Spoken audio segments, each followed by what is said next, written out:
رمضان آیا رمضان آیا، قرآن ہوا جس میں نازل، پھر لوٹ کے وہ مہمان آیا۔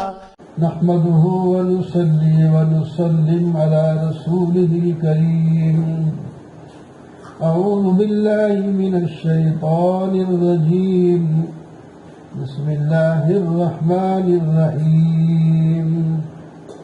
ألم تروا أن الله سخر لكم ما في السماوات وما في الأرض وأسبغ عليكم نعمه ظاهرة وباطنة، صدق الله مولانا العظيم۔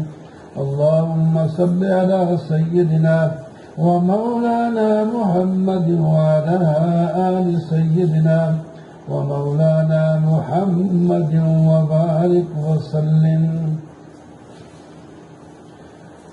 21واں پارہ چل رہا ہے، اس کا دوسرا نصف، اور سورہ لقمان چل رہی تھی، اس کا بھی دوسرا نصف ہے۔ پہلی آیت میں توحید کی دلیل ہے کہ اللہ تبارک و تعالی نے تمہارے فائدے کے لیے زمین آسمان کی ہر چیز تابع کر دی ہے، مسخر کر دی ہے، تم اس سے فائدہ اٹھاتے ہو۔ سورج تمہیں روشنی اور گرمی دے رہا ہے، چاند تمہیں روشنی اور ٹھنڈک پہنچا رہا ہے، آسمان تمہارے اوپر چھت کیے ہوئے ہے، زمین تمہارے لیے اناج اور خوراکیں نکال رہی ہے، حیوانات تمہارے لیے، بر و بحر کی ہر چیز تمہارے لیے ہے۔ یہ اللہ کی ان گنت نعمتیں ہیں، اس نے بارش کی طرح تمہارے اوپر برسا دی ہے۔ جو یہ نعمتیں اور چیزوں کو مسخر کرنے والا ہے وہی تو خدا ہے تمہارا، اسی کی عبادت کرو۔ وَمَن يُسْلِمْ وَجْهَهُ إِلَى اللَّهِ وَهُوَ مُحْسِنٌ، جو آدمی اپنے آپ کو اللہ کے سامنے جھکا لے، موحد بھی ہو، تو اس نے ایک مضبوط کڑا پکڑ لیا ہے، اس نے ایک مضبوط چیز پکڑ لی ہے، اس کو اگر پکڑے رکھا تو جنت میں پہنچ جائے گا۔ وَلَئِن سَأَلْتَهُم مَّن خَلَقَ السَّمَاوَاتِ، اے منکرو تم بتاؤ زمین آسمان کا خالق کون ہے؟ تو وہ کہیں گے جی اللہ تو ہے وہ۔ تو فرمایا اتنی بات مانتے ہو تو الحمدللہ، آگے بھی ذرا اللہ کی توحید کو بھی مان لو۔ اللہ کی تابع ہے زمین آسمان کی ساری چیزیں، وہ تمہارا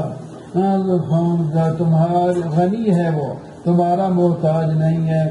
وَلَوْ أَنَّ مَا فِي الْأَرْضِ، اس کے علوم اور اس کی قدرت کی چیزیں اگر کائنات کے سارے دریا، سارے درخت کلمے بن جائیں، اور سمندر اس کے ساتھ اور بن کر وہ سیاہی بن جائیں، اور باقی لکھنے والے جو لکھ سکتے ہیں، جن ہو انسان ہو فرشتوں ہو، جو بھی لکھ سکتا ہے سارے لکھتے چلے جائیں، لیکن اللہ تعالیٰ کی کلمات ختم نہیں ہوتے۔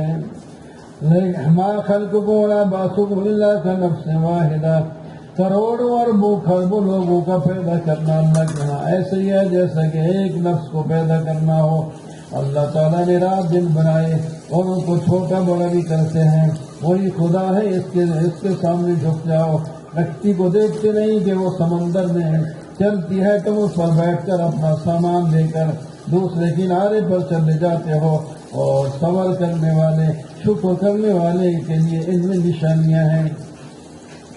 اور بعض دفعہ غیر مسلم بھی جب کشتیوں میں ہوتے ہیں اور گھمر گیر میں پھنس جاتے ہیں تو اس وقت دعوا اللہ مخلصین لہ الدین، صرف اللہ ہی کو پکارتے ہیں۔ اللہ تعالیٰ جب ان کو خشکی کی طرف نجات دے دیتا ہے، ان میں سے کچھ تو اعتدال پہ رہتے ہیں اور کچھ جو ہیں وہ نافرمانی پہ لگ جاتے ہیں اور اس کی نسبت غیروں کی طرف کرتے ہیں، عہد کو توڑ دیتے ہیں۔ یا ایھا الناس اتقوا ربکم واخشوا، اور لوگوں ایک دن آنے والا ہے اس سے ڈرو، اس کے لیے تیاری کرو جہاں باپ بیٹوں کے اور بیٹے باپ کے کام نہیں آئیں گے۔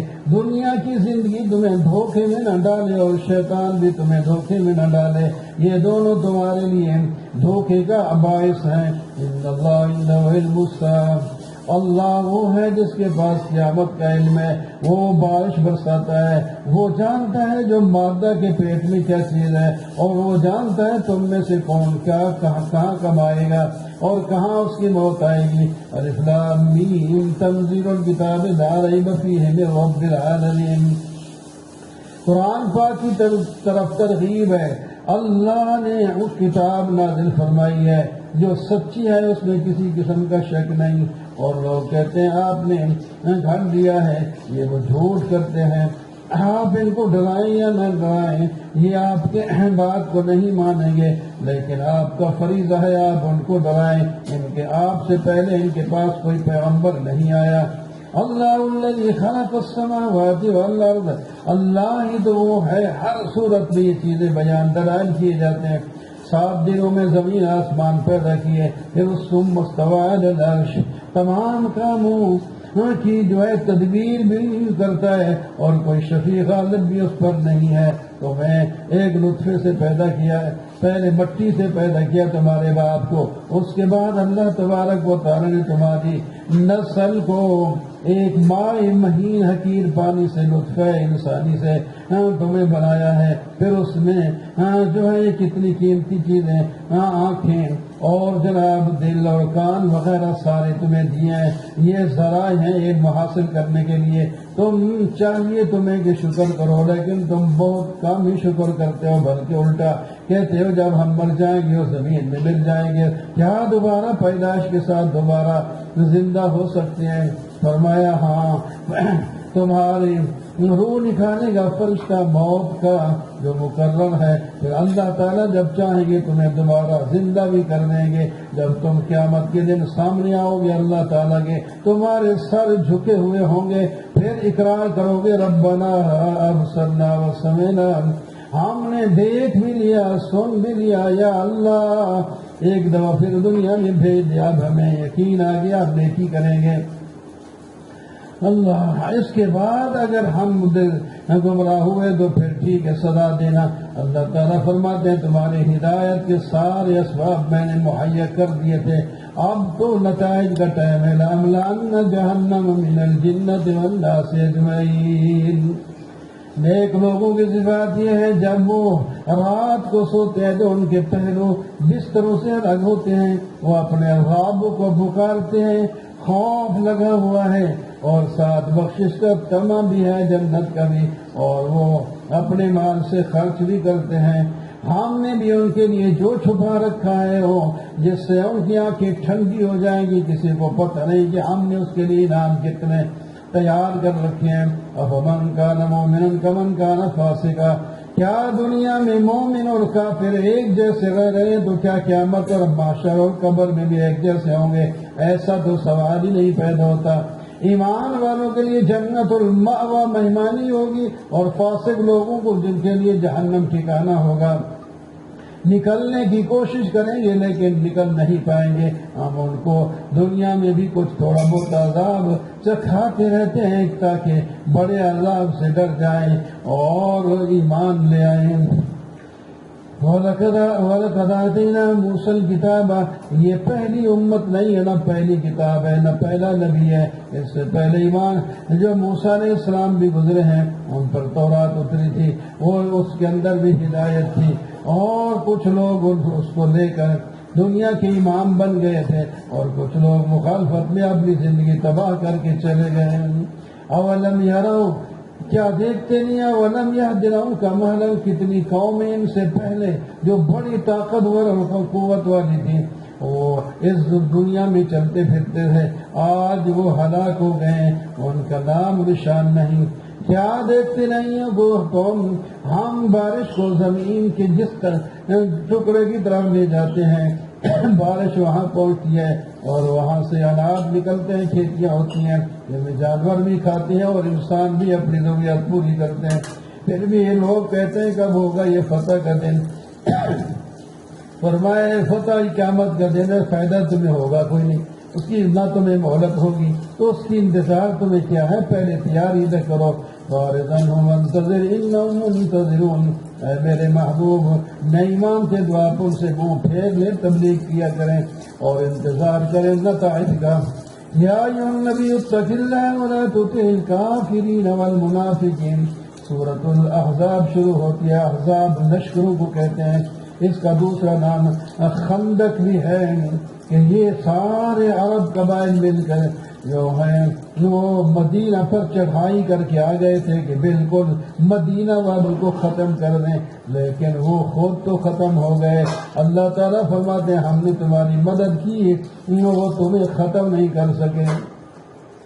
یا ایھا النبی اتق اللہ. اس صورت کے اندر 3 خرابیوں کا بیان ہے اور اس کے لیے پہلے 3 حکم دیے گئے ہیں. وہ پہلا حکم یہ ہے کہ تقوی اختیار کرو، دوسرا حکم یہ ہے کہ وحی کی اتباع کرو، تیسرا حکم یہ ہے کہ توکل علی اللہ، اللہ پر بھروسہ رکھو. یہ 3 چیزیں جب تمہارے اندر آ جائیں گی تو اگلے جو کام ہیں وہ آسان ہو جائیں گے. وہ 3 خرابیاں تو وہ یہ ہیں. عرب والے کہتے تھے جو بہادر آدمی ہوتا ہے اس کے دل میں 2 دل ہیں. جب بیویوں سے اظہار کرتے وہ کہتے ہماری مائیں بن گئی ہیں، اور جس کو لے پالک کو کہتے حقیقی بیٹے کی طرح ہیں. فرمایا یہ تینوں باتیں ہی غلط ہیں. ایک سینے میں ہم نے 2 دل نہیں پیدا کیے، اور بیویاں جو ہے وہ مائیں نہیں بن سکتی، اور لے پالک حقیقی بیٹے نہیں بن سکتے. ان رسموں کو ختم کرنے کے لیے خاص کر جو رسم ہوتی ہے اس کو توڑنا بڑا مشکل ہوتا ہے. متبنہ کا مسئلہ بڑا مشکل تھا، اس واسطے اس کو پوری وضاحت سے بھی بیان کیا، اور نبی علیہ السلام کو الگ احکام دیے، ازواج مطہرات کو الگ الگ احکام دیے، امت اور صحابہ کرام کو الگ احکام دیے. کوئی 18-19 احکام اس صورت کے اندر آئے ہیں. اللہ اکبر. فرمایا جو ہے نا لے پالک تمہارے، ان کو باپ کی طرف منسوب کر کے بلایا کرو، اپنی طرف نہیں. یہ حقیقت نہیں ہے. بیٹا کسی کا اور تم کہتے ہو یہ ہمارا بیٹا ہے.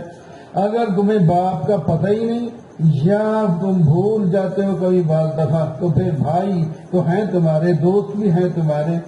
اگر کچھ بھی غلطی ہو جائے، خطا ہو جائے تو ہم معاف بھی کر دیں گے. النبی اولی بالمؤمنین من انفسہم. شفقت نبی کریم صلی اللہ علیہ وسلم کا بیان ہے، اور صحابہ کو اور پوری امت کو یہ کہا جا رہا ہے کہ تمہاری جان سے بھی زیادہ شفیق ہے تمہارے لیے، لہذا جو حکم آپ دیں ان کو مانو. آپ کی بیویاں امت کی مائیں ہیں، لیکن میراث وغیرہ وہ اصول شرع کے مطابق رشتہ داری پر تقسیم ہوگا، پردہ بھی ہوگا. یہ عزت کے اندر مائیں ہیں، اور لیکن یہ نہیں کہ باقی ساری چیزوں میں مائیں ہیں ان سے پردہ بھی کچھ نہیں، یہ بات نہیں ہے. وَإِذْ أَخَذْنَا مِنَ النَّبِيِّينَ مِيثَاقَهُمْ. ہم نے نبیوں سے میثاق لیا ہے میرے محبوب، آپ سے بھی نوح علیہ السلام، ابراہیم، موسیٰ اور عیسیٰ علیہ السلام سے بھی وعدہ لیا تھا، اور سخت وعدہ لیا تھا. سچوں ہوں سے سچ کے بارے میں پوچھا جائے گا. اللہ نے دردناک عذاب کافروں کے لیے پیدا کر رکھا ہے، تیار کر رکھا ہے. یا ایھا النبی یا ایھا الذین آمنوا اذکروا نعمت اللہ.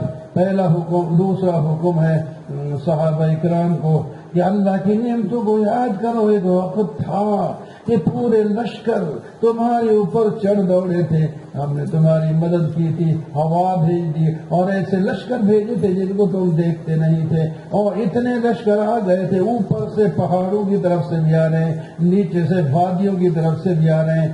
ان کو دیکھ کر تمہاری آنکھیں پتھرا گئی تھی، تمہارے دل کنگ حلق تک پہنچ گئے تھے، اور تم بڑے جھنجھوڑے گئے تھے. دیکھا جا رہا تھا تمہارا ایمان کتنا مضبوط ہے، لیکن جب تم نے مضبوطی دکھائی تو اللہ نے تمہیں کامیابی بھی دکھائی. وَإِذْ يَقُولُ الْمُنَافِقُونَ. ادھر لشکر آئے اور ادھر تمہاری اپنی جماعت کے منافق قسم کے لوگ، وہ جو ہیں مختلف قسم کے اعتراض کر رہے تھے اور بہانے ہی میں بہانا بنائے رہے تھے. تمہارے ساتھ مل کر دشمن کا مقابلہ کرنے کے لیے تیار نہیں تھے. وہ کہتے ہمارے تو گھر اکیلے، ہم کس طرح چھوڑ کر میدان جنگ میں آئے ہیں. حالانکہ یہ جھوٹ بول رہے تھے. اگر ان لشکروں کی طرف سے انہیں کہا جاتا کہ تم ہمارے ساتھ مل کر مسلمانوں کے خلاف لڑو تو یہ فوراً کمر بستہ ہو جاتے. اور بھاگنے والوں، جہاد سے ڈرنے والوں، اگر تم بھاگ بھی جاؤ تو موت تمہیں نہیں چھوڑے گی، جہاں تم ہوگے وہاں پہنچے گی. قل من ذا الذی یعصمکم من اللہ ان اراد بکم سوءا، کون بچائے گا تمہیں اگر اللہ نے تمہارے ساتھ برائی کا وعدہ کر دیا، ارادہ کر دیا، یا تمہارے ساتھ رحمت کا ارادہ کر دیا تو اپنے ارادے کو پورا کرے گا، تم کچھ بھی نہیں کر سکو گے۔ قد یعلم اللہ المعوقین، کچھ لوگ خود بھی جہاد میں نہیں جاتے تھے اور دوسروں کو بھی روکتے تھے، اللہ تعالیٰ فرماتے ہیں ہم ان کو جانتے ہیں جو رکتے ہیں اور مسلمان بھائیوں کو کہتے ہیں کہ تم ہماری طرف آؤ، اور یہ جنگ میں نہیں جاتے تھے، اور یہ بخل بخیل قسم کے لوگ ہیں، اور ان کا جہاد جب لشکروں کا دیکھا تو ان پر اس طرح غشی طاری ہو جاتی جس طرح کی کسی موت اس شخص پر موت طاری ہونے والی ہے تو غشی ہوتی ہے، اس طرح ان کو غشی طاری ہو جاتی، اور جب فتح ہو جاتی ہے پھر تیز زبانوں کے ساتھ آتے کہتے ہم بھی یار تمہارے ساتھ تھے، ہمیں بھی مال غنیمت سے حصہ دو، اور ڈرپوک کتنے ہیں اگر ان کو پتہ چلا جائے ابھی لشکر نہیں گئے تو یہ سب پسند کریں گے کہ ہم جنگل میں چلے جائیں، دیہاتیوں کے ساتھ رہیں اور پھر تمہاری خبریں پوچھتے رہیں۔ لقد کان لکم فی رسول اللہ اسوۃ حسنہ، اور لوگوں تمہارے لیے اللہ تعالیٰ کے رسول میں بہترین نمونہ ہے، جو اللہ کے رسول پر بھروسہ کر لے وہ کامیاب بھی ہوگا۔ آپ نے دیکھا نہیں مومن لوگ جب احزاب کو یعنی لشکروں کو دیکھا تو وہ جو ہے کہنے لگے ھذا ما وعدنا اللہ ورسولہ، اللہ نے ہمارے ساتھ جو وعدہ کیا تھا فتح کا یہ لوگ آ گئے، انشاءاللہ ہمیں اللہ فتح دیں گے اور مال غنیمت بھی دیں گے۔ اور ان میں سے بعض لوگ تو اپنی جان کو قربان کر گئے، اور بعض لوگ اس قربانی کے لیے اپنی جان کو ہتھیلی پہ رکھ کر میدان میں کودے ہوئے ہیں، سب سچے ہیں۔ وَرَدَّ اللَّهُ الَّذِينَ كَفَرُوا بِغَيْظِهِمْ، یہ جو لشکر آئے تھے مدینہ والوں کو ختم کرنے کے لیے اللہ تعالیٰ نے ان کو واپس کر دیا، اپنے غصے کے ساتھ واپس مر گئے، واپس ہو گئے، اور اللہ تعالیٰ نے جو ان کی مدد کر رہے تھے یہودی ان کو قلعوں میں بند تھے ان کو بھی اللہ تعالیٰ نے اتار کر ذلیل کیا، اور ملک بدر ہو گئے اور بعض قتل ہو گئے۔ یا ایھا النبی قل لازواجک ان کنتن تردن الحیاۃ الدنیا، اے نبی اپنی بیویوں سے کہہ دیجیے اگر وہ دنیا کی زندگی اور زینت چاہتی ہیں تو آ جائیں، ہم ان کو کچھ نہ کچھ نفع اٹھا کر الگ کر دیتے ہیں۔ کیا قصور تھا؟ صرف اتنی بات تھی کہ انہوں نے مطالبہ کیا تھا کہ اب مال غنیمت معاشر کافی آگے تو ہمارا وظیفہ ذرا بڑھایا جائے، تمہاری طرف سے مطالبہ، نبی کی بیویوں نے سے پھر تمہارا مطالبہ، ہم تمہارا خیال ویسے ہی پہلے رکھتے ہیں، جو کچھ ہوتا ہے پھر مطالبہ، یہ اچھی بات نہیں۔ اگر تم دنیا کو پسند کرتی ہو طلاق لو اور جاؤ مال جہاں سے تمہیں ملتا ہے لے لو، اور اگر تم اللہ اور اللہ کے رسول کو پسند کرتی ہو تو پھر کبھی تمہاری زبان سے کبھی ایسا مال کا مطالبہ نہیں آنا چاہیے۔ اس کو آیت تخیر کہتے ہیں۔ حضرت بہت پریشان تھے، مہینہ دو مہینے گزر گئے تھے اس حالت میں، اور جناب جب یہ آیت اتری تو حضرت عائشہ سے کہنے لگے میں ایک بات بتاتا ہوں، جلدی نہ جواب دینا، ماں باپ سے مشورہ کر لینا۔ اچھا جی وہ کیا ہے؟ یہ بات ہے میرے ساتھ رہنی چاہتی ہو یا الگ ہونا چاہتی ہو تو تمہاری مرضی ہے۔ حضرت یہ بھی ماں باپ کے ساتھ مشورہ کرنے کی ضرورت ہے، میں تو آپ ہی کو پسند کرتی ہوں، اس میں کسی سے مشورے کرنے کی ضرورت ہی نہیں، اور یہ میری بات کسی اور کو بھی نہ بتانا۔ آپ صلی اللہ علیہ وسلم جب دوسری بیویوں سے کہتے وعدہ آپ نے تھوڑی کیا تھا کہ میں نہیں بتاؤں گا، آپ نے فرمایا تخیر ہے تمہارے لیے باقی ازواج، لیکن عائشہ نے یہ فیصلہ کیا ہے تو سب نے کہا ہم تو آپ کے ساتھ رہنا چاہتے ہیں۔ یا نساء النبی من یأتی منکن بفاحشہ، تنبیہ کی گئی عورتوں کو جو نبی علیہ السلام کی گھر والی امت کی مائیں ہیں، تم سے ایسا مطالبہ یعنی مال کا مطالبہ یہ فاحشہ مبینہ ہے، یہ بری بات ہے، یہ نہیں کہ فاحشہ مبینہ سے مراد کوئی بدکاری یا برے کام ہے، نہیں، فرمایا یہ برے کام کوئی بھی غلطی ہو جائے تو جس طرح تمہارا درجہ اوپر ہے اس طرح تمہیں سزا بھی زیادہ ہوگی، اور تم عام عورتوں کی طرح نہیں ہو، تم پرہیزگاری اختیار کرو اپنی اور نرم بات کرو، کوئی آدمی تمہارے سامنے کوئی کسی قسم کی شکوہ شکایت لے کر کے آئے تو بڑا سختی کے ساتھ جواب دو اور اپنے گھر میں بیٹھو. اور جاہلیت والی پہلے جو لوگ ہیں وہ زینتیں کر کے دنیا میں پھرتے تھے، اس طرح آپ نے نہیں کرنا. اقیم الصلاۃ، نماز قائم کرو، زکوٰۃ ادا کرو، اللہ کے رسول کی جو اطاعت کرو. اللہ تعالیٰ تمہارے دل سے جو خیال بھی آیا تھا کہ دنیا کی ایک رچ چیز کا، یعنی مال کو رچ کر دیا، دنیا کے عز کو اللہ تعالیٰ اس کو نکال کے تمہیں پاک صاف کر دیں گے. تم اللہ کے نبی کے گھر میں اللہ کی کتاب کی تلاوت کرو. ان المسلمین والمسلمات، مغفرت اور جنت میں جانے والے وہ لوگ ہیں، مرد ہو یا عورت، جو مسلمان ہوں، ایماندار ہوں، فرما بردار ہوں، سچے ہوں اور صابر ہوں، خشوع کرنے والے ہوں، صدقہ دینے والے ہوں، روزہ رکھنے والے ہوں، اپنی شرمگاہوں کی حفاظت کرنے والے ہوں، اللہ کا ذکر زیادہ کرنے والے ہوں. اللہ تعالیٰ نے ان کے لیے بخشش اور اجر عظیم تیار کر رکھا ہے. وما کان جب اللہ کا فیصلہ اور اللہ کے رسول کا فیصلہ ہو جائے تو امت کے کسی بندے کو اختیار نہیں ہوتا کہ اپنی مرضی کرے. آپ صلی اللہ علیہ وسلم نے جب پہلے زید کا نکاح زینب سے کرنا چاہا تو زینب اور جو اس کے بھائی نے انکار کر دیا. یہ غلام ہیں، ہم موٹے لوگ ہیں، قریشی ہیں، کہاں ہماری لڑکی غلاموں کے ساتھ شادی کرے. لیکن اللہ نے جب یہ آیت نازل فرمائی تھی ان کے سر جھک گئے، کہنے لگے حضرت جس طرح فرمائیں کہ نکاح کے لیے تیار ہے. لیکن یہ رسم توڑنی تھی. زید اور زینب کا آپس میں جوڑ جو ہے وہ بنا نہیں، آپس میں نکاح چل نہیں سکا تو طلاق کے لیے تیار ہو گئے. حضرت نبی علیہ السلام نے بڑی ان کو جو ہے دعائی جو ہے نصیحتیں کی. یہ شادی ہو گئی ہے، اب اپنی اس شادی کو قائم رکھنا چاہیے. لیکن کتنا وہ عزت والا انسان تھا، اللہ تعالیٰ نے اس کے لیے بارے میں ایک تو نام بھی لیا اس کا. پورے قرآن میں صرف زید کا نام آتا ہے اور کسی صحابی کا نام نہیں آتا. اشارے کنایت وہ اس سے ہیں، لیکن نام بالکل لے کر تو یہ صرف زید ہے. اور انعم اللہ علیہ وانعمت علیہ بھی اس کے لیے فرمایا یہ زید تو وہ شخصیت ہے جس پر اللہ نے بھی انعام کیا اور آپ نے بھی مان کی. یہ جو انعام کا کیا ہے آپ نے. تو بہرحال اس کے بعد جب ان کی شادی نہیں چلی اور طلاق ہو گئی تو رضی اللہ تعالیٰ نے فرمایا ہم نے آپ کا نکاح زینب کے ساتھ کر دیا آسمانوں پر.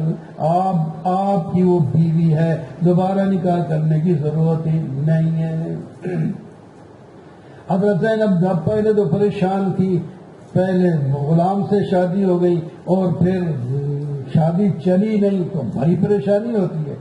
جب ان کا نکاح نبی علیہ السلام کے ساتھ بھی ہو گیا اور اللہ نے فرمایا ہم نے خود کیا تو سب پر فخر کرتی تھی.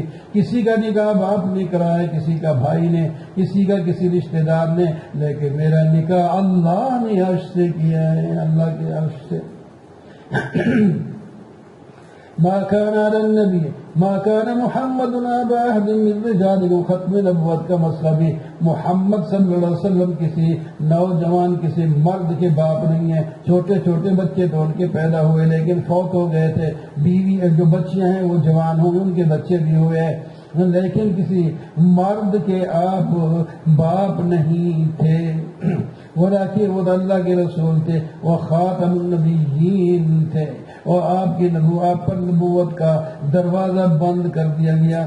ایمان والو تم صبح شام دن رات ہر ویلے اللہ تبارک و تعالیٰ کا ذکر کرتے رہو، اکثر تمہاری زبان پر اللہ کا ذکر ہو. اے نبی ہم نے آپ کو گواہی یعنی توحید بیان کرنے والا، خوشخبریاں سنانے والا اور ڈرانے والا اور اللہ کی طرف توحید کی دعوت دینے والا سراج منیر بنایا ہے. آپ مومنوں کو خوشخبری دے دیں، کافروں اور مشرکوں کی بات نہ مانیں. ایمان والو ایک مسئلہ تم یہ بھی سن لو، نکاح کر لیا تھا لیکن بیوی سے جو علیحدگی نہیں ہوئی، پھر کوئی ایسی بات بنی کہ طلاق ہو گئی تو پھر عدت بھی وہ نہیں گزارے گی اور آدھا مہر یا اگر مہر مقرر نہیں کیا تھا تو ویسے اس کو متا دینا یعنی کچھ فائدہ پہنچا دینا. یا ایھا النبی انا احللنا لک ازواجک اللاتی. اے نبی ہم نے آپ کے لیے عورتیں حلال کی ہیں جو پہلے مہر کے ساتھ آپ کے نکاح میں ہیں اور اس کے علاوہ بھی آپ نکاح کر سکتے ہیں. اور جب وہ کون ہے جو باغیاں ہیں وہ بھی آپ کے لیے حلال ہے، اور آپ کی چچب کی بیٹیاں، پھوپھی کی بیٹیاں، ماسی کی بیٹیاں، ماموں کی بیٹیاں، یہ بھی آپ کے لیے حلال ہے۔ آج کل یہ لوگ بہت چکر چلاتے ہیں، پتہ نہیں کیا ہے کہ کزنوں سے شادی کرنے سے بچے یہ ہوتے ہیں وہ ہوتے ہیں۔ اللہ تعالیٰ فرماتے ہیں آپ کزنوں سے شادی کریں، اور وہ عورت جو اپنے آپ کو بغیر مہر کے آپ کے حوالے جب ہونا چاہیے، نکاح ہونا چاہیے تو وہ بھی آپ کو اختیار ہے، لیکن آپ نے کسی عورت کے ساتھ بغیر مہر کے نکاح نہیں کیا۔ ترجی من تشاء، ایک سے زیادہ بیویاں ہوں تو حکم یہ ہے کہ ان کے اندر انصاف کرنا چاہیے، پوری ہر چیز میں، باری میں بھی، رات میں بھی، کھانے پینے، کپڑے وغیرہ میں بھی۔ فرمایا آپ کو اختیار ہے، مرضی ہے تو آپ باری کا لحاظ رکھیں، یا مرضی ہے تو آپ کی بہت سی ضروریات ہیں، کسی کو قریب کریں کسی کو دور کریں، آپ کو اختیار ہے۔ لیکن انصاف والے پیغمبر نے کبھی بھی نا انصافی یا ان کے ساتھ یعنی ایسا نہیں کیا، باری مقرر کی، سب کے پاس ایک جیسا ان کو جو ہے مال دیتے تھے، خرچہ دیتے تھے، اور راتیں بھی اتنی گزارتے تھے جتنی ایک کے پاس گزارتے تھے۔ یا ایھا الذین آمنوا لا تدخلوا بیوت النبی، ایمان والو نبی کے گھر میں جاؤ تو اجازت کے بغیر نہ جاؤ، اگر آپ کو دعوت دی جائے تو پہلے پکڑے کے انتظار میں نہ بیٹھا کرو، انتظار کرو جب کھانا پک جائے گا پہنچو، کھانے کے بعد وہ جب فارغ ہو جاؤ تو پھر فوراً چلے جاؤ، کیونکہ مہمان آنے جانے ہوتے ہیں اور گھر والوں کو تکلیف ہوتی ہے۔ یہ جب آپ نے ولیمہ کیا تھا اسی حضرت زینب کے ساتھ شادی کے بعد، کچھ لوگ جو ہیں ولیمہ کھا کر وہاں باتیں شاتیں کر رہے تھے، نبی علیہ السلام بڑے پریشان ہوئے، اللہ تعالیٰ نے آیت نازل فرما دی کہ آئندہ کے لیے ایسے نہیں ہوگا۔ وَإِذَا سَأَلْتُمُوهُنَّ مَتَاعًا، ازواج مطہرات سے کوئی مسئلہ یا کوئی بات پوچھنا چاہیے چاہتے ہو تو پھر تم پردے کے ساتھ بات کر سکتے ہو، اب کھلے منہ بھی نہیں آ سکتے۔ لا جناح علیہن فی آبائہن، اور تو پھر کوئی گناہ نہیں پردے کی آیت نازل ہونے کے بعد بھی اپنے باپ، اپنے بیٹے، اپنے بھائی، اپنے بھتیجوں، اپنے بھائیوں اور عورتوں سے کوئی پردہ نہیں ہوتا۔ اللہ سے ڈر کر رہنا چاہیے۔ ان اللہ وملائکتہ یصلون علی النبی، اللہ تعالیٰ خراج تحسین پیش کرتے ہیں النبی کو، اور فرشتے بھی خراج تحسین پیش کرتے ہیں۔ آئے امت کے لوگوں، تمہیں چاہیے کہ تم اللہ کے رسول کے لیے درود پڑھو، یہ بھی ایک خراج تحسین ہے۔ ان الذین یؤذون اللہ ورسولہ، اللہ کے پیغمبر کو تکلیف نہ دو جو دیتے ہیں ان پر اللہ کی لعنت ہوتی ہے، اور جو لوگ مومن مردوں اور عورتوں کو تکلیف دیتے ہیں وہ بہتان باندھتے ہیں، بڑے گناہ کے مرتکب ہوتے ہیں۔ یا ایھا النبی قل لازواجک، کا بالکل واضح طور پر پردے کا حکم آیا اپنی بیویوں سے، بیٹیوں سے، اور اب تمام مومن مرد عورتوں کے لیے پردے کی ضرورت ہے۔ ساتھ یدنین علیہن، بڑی چادر جو سر پہ لٹکائے اور پاؤں تک چلی جائے۔ لَئِن لَّمْ يَنْتَهِ الْمُنَافِقُونَ، یہ منافق اگر باز نہ آئے تو پھر ہم آپ کو حکم دے دیں گے ان کو مدینے سے نکال لو اور جہاں پائے ان کو قتل کر دو۔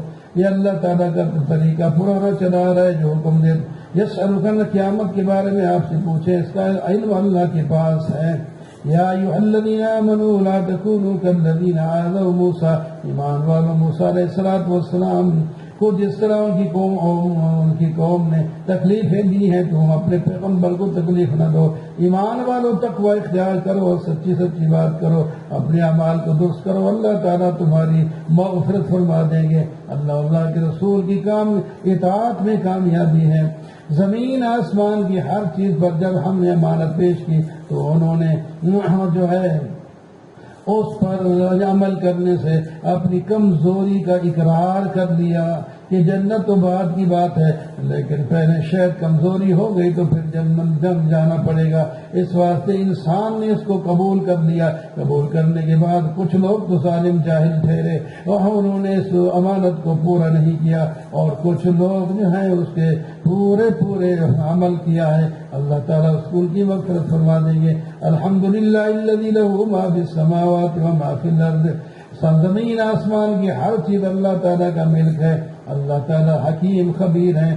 زمین آسمان میں جو چیزیں آتی جاتی اڑتی چڑھتی ہیں یہ سب اللہ تعالیٰ کے علم ہے. لوگ کہتے ہیں قیامت کب آئے گی؟ فرما دو اللہ کی قسم قیامت تو ضرور آئے گی، لیکن اس کا اصل وقت کوئی کسی کو پتہ نہیں ہے، صرف اللہ تعالیٰ کو پتہ ہے. اللہ تعالیٰ تو ذرے ذرے کو جانتے ہیں.